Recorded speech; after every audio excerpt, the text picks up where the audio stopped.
Silicon city ಬೆಂಗಳೂರಿನಲ್ಲಿ ದರೋಡೆ ನಿಲ್ಲುವಂತ ಕಾಣಿಸ್ತಾ ಇಲ್ಲ. ಹಾಡ ಹಗಲೇ ಯಾರದೇ ಭಯ ಇಲ್ಲದೆ ಲಾಂಗ್ ನಿಂದ ಹಲ್ಲೆ ನಡೆಸಿ ಕಳ್ಳತನ ನಡೆಸಲಾಗಿದೆ. ಸಿಲಿಕಾನ್ ಸಿಟಿ ಬೆಂಗಳೂರಿನಲ್ಲಿ ದರೋಡೆ ನಿಲ್ಲುವಂತ ಕಾಣಿಸ್ತಾ ಇಲ್ಲ. ಹಾಡ ಹಗಲೇ ಯಾರದೇ ಭಯ ಇಲ್ಲ. ಲಾಂಗ್ ನಿಂದ ಹಲ್ಲೆ ನಡೆಸಿ ಕಳ್ಳತನ ಮಾಡಿದ್ದಾರೆ. ಫಿಲ್ಮಿ ಸ್ಟೈಲ್ ನಲ್ಲಿ ಯುವಕನನ್ನ ಅಡ್ಡ ಹಾಕಿ ಕನ್ನ ಹಾಕಿರೋದು. ಬೈಕ್ ಸಮೇತ 31,38,000 ರೂಪಾಯಿ ಹಣವನ್ನ ದರೋಡೆ ಮಾಡಿರೋದು. ಹಣ ಬೈಕ್ ಕದ್ದು ಖದೀಮರ ಗ್ಯಾಂಗ್ ಎಸ್ಕೇಪ್ ಆಗಿದೆ. ಬನ್ನೇರುಘಟ್ಟದ ಸಕಲವಾರ ರಸ್ತೆಯಲ್ಲಿ ಘಟನೆ ಆಗಿರೋದು. ಬೆಂಗಳೂರು ಹೊರವಲಯದ ಬನ್ನೇರುಘಟ್ಟದಲ್ಲಿ ಎಲ್ಲ ಘಟನೆ ಆಗಿರೋದು. ನಾವು ಪದೇ ಪದೇ ಅದನ್ನೇ ರಿಮೈಂಡ್ ಮಾಡ್ತಾ ಇರ್ತೀವಿ. ಏನಂತ ಹೇಳಿದ್ರೆ, ಬೆಂಗಳೂರು ಕಾನೂನಿನ ಚೌಕಟ್ಟಿನ ವ್ಯವಸ್ಥೆಯಲ್ಲಿ ಇದೆಯಾ, ಪೊಲೀಸರ ಕಣ್ಗಾವಲಿದೆಯಾ? ಅಲ್ಲಲ್ಲಿ ರೋಡಲ್ಲಿ CCTV ಇರುತ್ತೆ, ಅಲ್ಲಲ್ಲಿ ಪೊಲೀಸರು ಇರ್ತಾರೆ. ಬಟ್ ಇಷ್ಟೆಲ್ಲ ಅವಘಡ ಅವಾಂತರಗಳು ನಡೆದೋದ್ರು ಕೂಡ ಏನ್ ಮಾಡ್ತಿರ್ತಾರೆ ಗೊತ್ತಾಗೋದಿಲ್ಲ. ಹಾಗಾಗಿ ನಾವು ಮತ್ತೆ ಹೇಳೋದು, ಏನ್ ಬಾಂಗ್ಲಾದೇಶ ಆಗಿ ಬದಲಾಗ್ತಿದ್ಯಾ? ಹೇಳೋರು ಕೇಳೋರು ಇಲ್ವಾ? ಏನ್ ಬೇಕಾದ್ರೂ ಮಾಡಬಹುದಾ? ಒಬ್ರೊಬ್ರೆ ಓಡಾಡೋ ಹಾಗೆ ಇಲ್ವಾ? ಎಮರ್ಜೆನ್ಸಿಗಳಿಗೆ ಒಂದ್ ಕಡೆ ಮತ್ತೊಂದು ಕಡೆಗೆ ಇನ್ನೊಂದು ಏರಿಯಾಕ್ಕೆ ಹೋಗೋದಕ್ಕೆ ಭಯ ಬೀಳ್ತಿದ್ದಾರೆ ವಾಹನ ಸವಾರರು.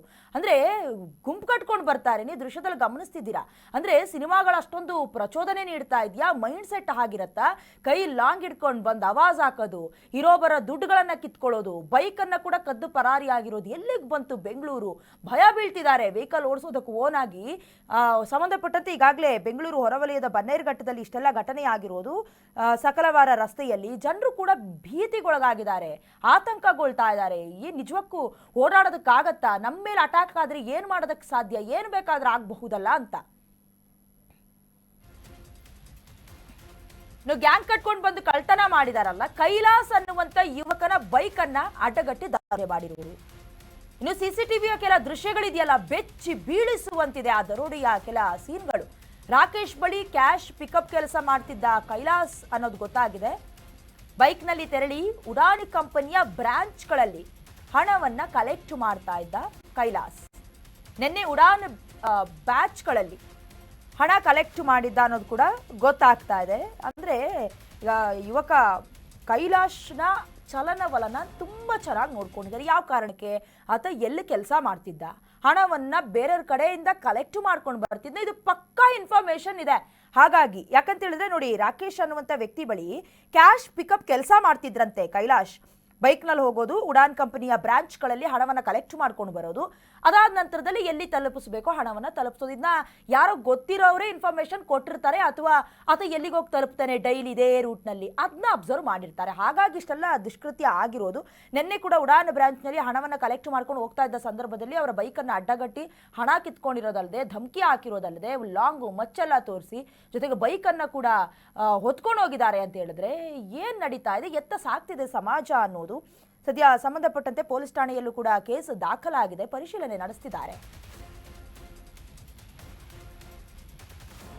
ಇನ್ನು 3 ಕಡೆ 31,38,625 ರೂಪಾಯಿಯನ್ನ ಕೈಲಾಶ್ ಕಲೆಕ್ಟ್ ಮಾಡಿದ್ರು. ಹಣ ಕಲೆಕ್ಟ್ ಮಾಡಿಕೊಂಡು ಬೈಕ್ ಡಿಕ್ಕಿಯಲ್ಲಿ ಇಟ್ಕೊಂಡಿದ್ರು ಹಣವನ್ನ ಕೈಲಾಶ್. ಇನ್ನು ಬೈಕ್ನಲ್ಲಿ ಬನ್ನೇರುಘಟ್ಟ ರಸ್ತೆಗೆ ಬರ್ತಾ ಇದ್ದಾಗ ಈ ದರೋಡೆ ಆಗಿರೋದು. 2 ಬೈಕ್ನಲ್ಲಿ ಬಂದಿದ್ದ 4ರಿಂದ ಕೃತ್ಯ ಎಸಗಿರೋದು.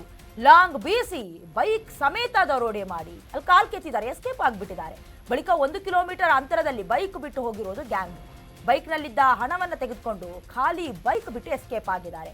ಬನ್ನೇರುಘಟ್ಟ ಪೊಲೀಸ್ ಠಾಣೆಯಲ್ಲಿ ದರೋಡೆ ಪ್ರಕರಣವನ್ನ ರಿಜಿಸ್ಟರ್ ಮಾಡಲಾಗಿದೆ, ತನಿಖೆ ನಡೀತಾ ಇದೆ. ಒಟ್ನಲ್ಲಿ 31 ಲಕ್ಷ ಅಂತ ಹೇಳಿದ್ರೆ ಅರೌಂಡ್ 32 ಲಕ್ಷ ಅಂತ ಕಲೆಕ್ಟ್ ಮಾಡ್ಕೊಂಡು ಹೋಗ್ತಾ ಇದ್ರು, ಡಿಕ್ಕಿಯಲ್ಲಿ ಇಟ್ಕೊಂಡಿದ್ರು. ಇದನ್ನ ಅಬ್ಸರ್ವ್ ಮಾಡಿದ್ದಾರೆ. ಸೊ ಏನಾಗಿದೆ ಅಂತ ಹೇಳಿದ್ರೆ, ಬೈಕ್ ಅನ್ನ ಕಸ್ತ್ಕೊಂಡಿರೋದು, ಬೈಕ್ ತಗೊಂಡೋಗಿ ಅದನ್ನ ಗುಜರಿಗೆ ಹಾಕಬೇಕು ಅಥವಾ ಅದನ್ನೇ ಕದ್ದೊಯ್ಬೇಕು ಅನ್ನುವಂಥ ಇಂಟೆನ್ಷನ್ ಅಲ್ಲ. ಗೊತ್ತಾಗ್ತಾ ಇದೆ ಏನಂತ ಹೇಳಿದ್ರೆ, ಆತನಿಗೆ ಬೆದರಿಕೆ ಒಡ್ಡಿರೋದು, ಜೊತೆಗೆ ಆ ವೆಹಿಕಲ್ ಅನ್ನ ಒಂದಷ್ಟು ದೂರ ತಗೊಂಡು ಹೋದಾಗ ಆತ ನಡ್ಕೊಂಡು ಬರೋಷ್ಟರಲ್ಲಿ ಎಸ್ಕೇಪ್ ಆಗಬಹುದು ಅನ್ನೋದು ಇರಬಹುದು. ಯಾಕಂತ ಹೇಳಿದ್ರೆ ಈ ಹಿಂದೆ ಅವ್ರ ಹಿಂದೆ ಹೋಗೋದು ಅಥವಾ ಅವರನ್ನ ಏನು ಚೇಸ್ ಮಾಡ್ಕೊಂಡು ಹೋಗಿ ಯಾರು ಏನು ಎತ್ತ ಅಂತ ಕಂಡಿಡಿಬಾರ್ದು ಅನ್ನುವಂಥ ಕಾರಣಕ್ಕೆ ಮಾಡಿರ್ಬೋದು. CCTVಯಲ್ಲಿ ದೃಶ್ಯ ಎಲ್ಲವೂ ಕೂಡ ಕ್ಯಾಪ್ಚರ್ ಆಗಿದೆ. ಬಟ್ ಆ ನಂಬರ್ ಪ್ಲೇಟ್ ನಿಜನೋ ಸುಳ್ಳೋ ಗೊತ್ತಿಲ್ಲ. ಸಂಬಂಧಪಟ್ಟಂತೆ ಬನ್ನೇರುಘಟ್ಟ ಪೊಲೀಸ್ ಠಾಣೆಯಲ್ಲಿ ದರೋಡೆ ಪ್ರಕರಣ ದಾಖಲಾಗಿದ್ದು ಈಗ ಎಂಕ್ವೈರಿ ನಡೀತಾ ಇದೆ, ಅಂದ್ರೆ ತನಿಖೆ ಆಗ್ತಾ ಇದೆ.